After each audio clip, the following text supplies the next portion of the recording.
नमस्कार, आप देख रहे हैं गोल्डन किरण न्यूज और मैं विक्रम सिंह। ये सीधी तस्वीर आपको दिखा रहे हैं कुरुक्षेत्र से और तस्वीरों में आप देख सकते हैं कि पूर्व भारतीय क्रिकेटर आकाश चोपड़ा कुरुक्षेत्र पहुंचे हैं। North zone dream tennis cricket league का शुभारंभ करने के लिए आज आकाश चोपड़ा कुरुक्षेत्र पहुंचे हैं और नॉर्थ जोन के 4 स्टेट इस क्रिकेट लीग में भाग लेंगे।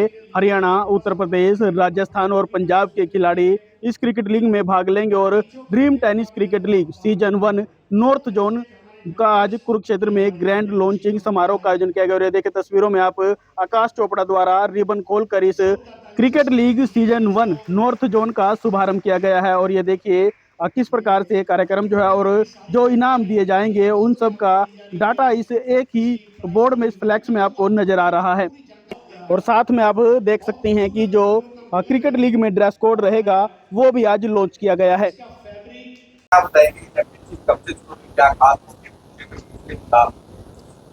तो 16 जून से शुरुआत हो रही है इस सीजन की। हालांकि उसके ट्रायल्स जो हैं वो जैसा भी उन्होंने बताया कि अगले महीने 15 अप्रैल को शुरू हो जाएंगे और राजस्थान से शुरू होंगे। अब करने का ये प्रयास है कि 12 टीम्स यानी कि बहुत सारे बच्चों के लिए, ना सिर्फ बच्चों के लिए एक्चुअली, पर बहुत सारे लोगों के लिए, खिलाड़ियों के लिए मौका कि आप के अंदर अगर हुनर है तो फिर आपका चयन होगा तो फिर आप इसका हिस्सा बनेंगे। और कोशिश यही की जा रही है कि रात के मुकाबले हम कराना चाह रहे हैं। डे नाइट मुकाबले होंगे जो इस एरिया में अभी तक नहीं होते हैं, तो एक एक्सपोजर है। और साथ में ऑफकोर्स रिवॉर्ड्स की भी आपने सुन ही लिया कि क्या क्या किसको क्या मिलने वाला है। तो हर किसी के लिए मौका है कि अगर आप के पास हुनर है, से अल्टीमेटली हुनर होना चाहिए, उस हुनर का चयन होना चाहिए, उसको मंच मिलना चाहिए। तो ये मंच प्रदान करने का प्रयास है। प्रकाश जी, आपने भी कुछ देर पहले एक बात कही थी कि लेदर ने टेक ओवर कर दिया था सेमीफाइनल में, सही बात है जी। टेनिस को लेके अब जो प्रयास भाई लोग जो कर रहे हैं, अब उसको लेके क्या लगता है आने वाले समय इंटरनेशनल में भी हमें इस प्रकार से ये टूर्नामेंट्स देखने को मिलेंगे? हाँ, इंटरेस्टिंग है एक्चुअली। और मुझे लगता है कि ये शुरू भारत से ही होना है। क्योंकि देखिए, पैदा जरूर खेल ये हुआ था इंग्लैंड में, पाल पोस के बड़ा तो हमने ही किया है। और कहते हैं पैदा करने वाले से पालने वाला ज्यादा बड़ा होता है, तो हमारा योगदान उस प्रकार का है। तो टेनिस बॉल के प्रति जो प्रेम है, जितना पैशन है, सी अल्टीमेटली ना ये पैशन डिसाइड करता है कि खेल कहाँ जाएगा या कोई भी चीज कहाँ जाएगी। तो अगर ये पहला सीजन यहाँ हो रहा है और पूरे देश भर में एक्चुअली टेनिस बॉल के लिए जो प्रेम है, अगर वो उसी प्रकार से जैसी हम एंटिसिपेट कर रहे हैं कि ऐसा होगा, ये बढ़ेगा और लोग खेलेंगे और लोग जुड़ेंगे, तो फिर एक ग्लोबल भी हो सकता है। इसमें कोई बड़ी बात नहीं है। पर इसका एक और चीज बताता हूँ आपको। जैसे अमेरिका है ना, अमेरिका के अंदर बेसबॉल होती है, तो वो ना अपना वर्ल्ड कप खुद ही खेल लेते हैं। वहाँ एक्चुअली वर्ल्ड कप होता है बेसबॉल का, तो बाहर देखने की भी शायद हमारे पास तो आवश्यकता भी नहीं है कि अगर हम इतने सारे हैं और इतने अच्छे हैं तो फिर ये जरूरी भी नहीं है कि इंडिया को इंग्लैंड के साथ खेलना जरूरी है टेनिस बॉल के अंदर। जब वो वर्ल्ड कप अपना बेसबॉल में करा लेते हैं, हम अपना वर्ल्ड कप घर पे करा सकते हैं। इससे ज्यादा लोग हमारे पास है, उससे ज्यादा पैशन हमारे पास है। तो कल क्या होगा वी डोंट नो, पर उज्जवल है भविष्य, ये बात तो तय है। तो आईपीएल की तरफ से भी कोई लीग हमें देखने को मिल सकती है जिसमें विदेशी खिलाड़ी टेनिस को खेलने वाले इस तरह? आप बिल्कुल आ सकते हैं जी, क्यों नहीं आ सकते। ये तो भारत जो है इस समय वो चुंबक की तरह है कि खेल यहाँ से है, बाकी सारे अपने आप को ढूंढते हुए लोग पहुंच जाते हैं। तो क्यों नहीं, बिल्कुल हो सकता है। जी क्या कहेंगे, जिस प्रकार क्रिकेट को भारत ने जो उत्साह से अपना तो इसको राष्ट्रीय खेल देखिए, राष्ट्रीय खेल घोषित करो या ना करो, है तो ऑलरेडी। अब जितना प्यार इस खेल को मिलता है वो किसी और खेल को अनफॉर्चुनेटली नहीं मिलता है। तो वो भी, ये फंक्शन सिर्फ बड़ा सिंपल है कि लोगों को क्या पसंद है। लोगों के दिल में जो बस गया उसको फिर आप आधिकारिक रूप से कुछ अनाउंस करें ना करें, आई मीन वो उस दिशा में जाऊंगा नहीं मैं। पर ये बात पक्की है कि इस खेल को जितना प्यार मिलता है उस प्यार के लिए हम सारे आभारी हैं, क्योंकि सब देखते हैं। फाइनल में जो फीलिंग रही जिस समय वो कैच दिया गया, पिछले में भी आप कमेंट्री बॉक्स में थे, इस बार भी कैसा महसूस हुआ? सो भाई, ताज हमारा है, तख्त हमारा है। हाँ, ट्रॉफी पे लिखा तीसरी बार वो नाम हमारा है। तो सच है एक्चुअली कि वो फीलिंग बड़ी सररियल होती है कि आप उसको कोशिश तो करते हैं शब्दों में बयां करने के लिए, लेकिन वो थोड़ा सा मुश्किल होता है। कई बार शब्द भी शायद उतने पर्याप्त नहीं होते हैं उस इमोशन को, उस भावना को एक्सप्रेस करने के लिए। तो वैसे ही अपने लिए मैं तो है, ये बड़ी कमेंटेटर की जिंदगी में भी बड़ी इंपॉर्टेंट बात होती है कि वर्ल्ड कप का फाइनल हो और आपके पास माइक हो उस समय। 2024 में एक्चुअली मैं नहीं था, उस समय स्टार स्पोर्ट्स के साथ नहीं था, पर अभी लड़कियों ने जब जीता और जब हमारे अंडर 19 के बच्चों ने जीता और अब जब मेंस ने जीता है, पिछले 6 महीने में 3 वर्ल्ड कप के फाइनल कॉल करने का मौका मिला, तो I feel lot of gratitude कि ये ऊपर वाले ने बहुत इसे सम्मान से नवाजा। आकाश सर, आपको नहीं लगता कि एक बड़े लेवल से और ग्राउंड चीजों पर गांव की जहाँ ये आपकी ग्रामीण स्तर पर जो है बड़े लेवल पे खिलाड़ी नहीं, पैदा यहीं से होते हैं, क्योंकि एक जमाना होता था जब भारतीय क्रिकेट सिर्फ वो कुछ शहरों से चलती थी, मुंबई, दिल्ली, बेंगलुरु, थोड़ा सा कोलकाता शायद, पर वो अब खत्म हो चुका है। अब अगर आप रणजी ट्रॉफी के विजेता को भी देखते हैं तो वो जम्मू कश्मीर होती है। आपने भारतीय क्रिकेट टीम का जो सबसे आई थिंक सबसे बड़ा कप्तान जो रहा वो झारखंड से आता, रांची से आता, महेंद्र सिंह धोनी। तो अब तो जितने आप लड़कों को देखते हैं जो भारत के लिए खेलते भी हैं वो तो सब छोटे शहरों से आते हैं। तो एक जमाना होता था कि वो बड़ी केंद्रित थी जो क्रिकेट की शक्ति थी, लेकिन अब तो पूरी तरह से देश में फैल चुकी है। तो आना तो यहीं से है, ग्रास रूट से ही खेल बनेगा, खिलाड़ी बनेंगे, तो इसमें तो कोई डाउट नहीं है। देखिए, एक संदेश दिया था उन्होंने, सचिन पाजी ने जब रिटायर किया ना, तो उन्होंने कहा कि सपने देखो, सपने क्योंकि पूरे होते हैं।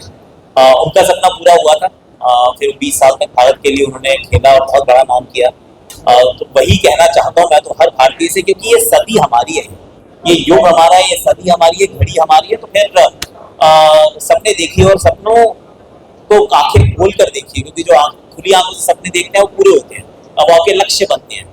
तो वो देखें जरूर, क्योंकि भारत अगर आप अच्छे हैं तो भारत ये इंश्योर करेगा कि आप सक्सेसफुल हो जाएंगे, पर आपका अच्छा होना उसके लिए जरूरी है, बाकी तो भारत अपने आप देख लेगा, टेंशन ना लीजिए।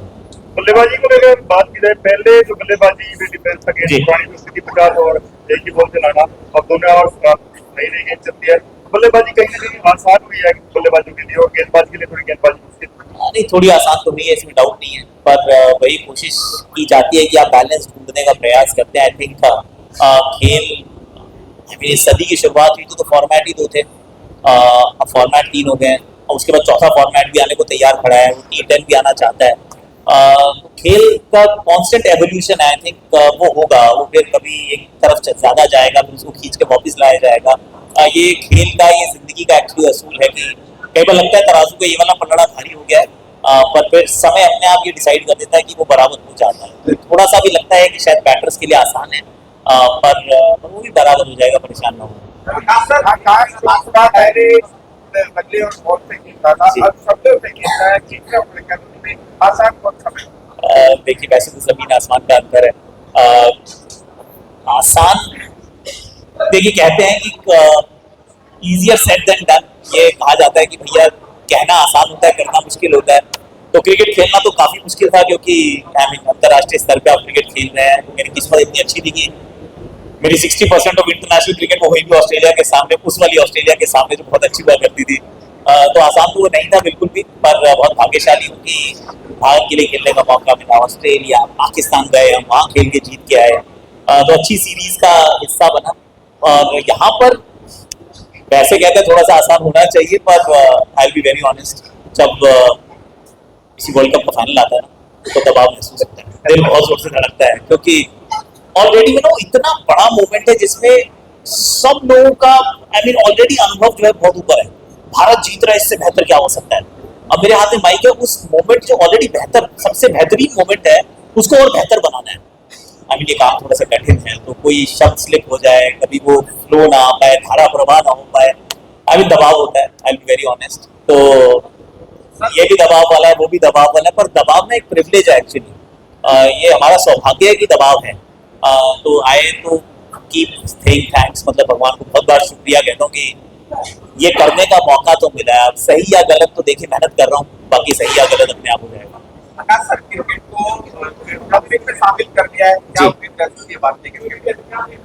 एक बहुत बड़ी उम्मीद है, क्योंकि ओलंपिक स्पोर्ट बनाना आप चाहते हैं, उसके लिए भी कई एक्चुअली फैसेट्स है कि भारत के लिए ओलंपिक स्पोर्ट बनना शायद उतना महत्वपूर्ण नहीं था या है क्रिकेट का, क्योंकि भारत ऑलरेडी अगर क्रिकेटिंग टीम के रूप से देखें, देश क्रिकेट के स्ट्रक्चर के रूप से देखें, तो हम बहुत बहुत शक्तिशाली हैं ऑलरेडी, और हमें ना तो पैसों की कोई कमी है, ना टैलेंट की कोई कमी है, ना नंबर्स की कोई कमी है, हमारे पास सब कुछ है।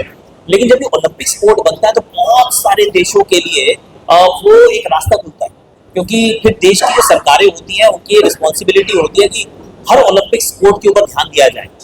तो उस दृष्टिकोण से देखें तो बहुत बड़ी बात है कि सडनली खेल जो है वो ग्लोबल हो जाता है, और भारत के दृष्टिकोण से देखें और भारतीयों के दृष्टिकोण से देखें, एक गोल्ड मेडल जीतने का मौका है। ओलंपिक गोल्ड बड़ी मुश्किल से आते हैं, तो भारत पूरी कोशिश करेगा कि वो ओलंपिक गोल्ड हम अपने नाम करें LA 28 में। अगर महाभारत की पवित्र भूमि पे आप जी, पहुंचे जी, हो, कैसा जी। महसूस करें? बहुत ही सौभाग्य का की अनुभूति है, क्योंकि सिर्फ पढ़ा था कुरुक्षेत्र के बारे में, महाभारत ऑफ कोर्स हम सबने बड़े ध्यान से पढ़ी है, देखी नहीं है, पर जितना भी देखने का मौका मिला है उसके बाद में तो बहुत खुशी हुई है यहाँ आके, क्योंकि एक और चीज भी है, एक तो ये कि बहुत धार्मिक जगह है, बहुत ऐतिहासिक जगह है, दूसरा मैं जिस भाषा में कमेंट्री करता हूँ उसकी भी आत्मा यही बसती है।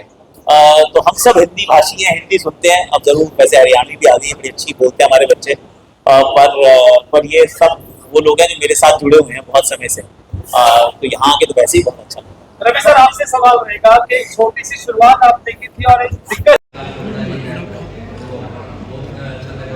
बाकी हमारी सोच ये है कि जो हमारे ग्राफ रूट से प्लेयर हैं उनको ऊपर लेके जाने की, कि जिनको अभी मौका नहीं मिला, सबसे बड़ी सोच हमारी ये है, इसी को लेके हम चल रहे हैं। रवि जी, पूरे नॉर्थ जोन से कितनी टीमें खेलेंगी और उनकी चयन प्रक्रिया क्या रहेगी?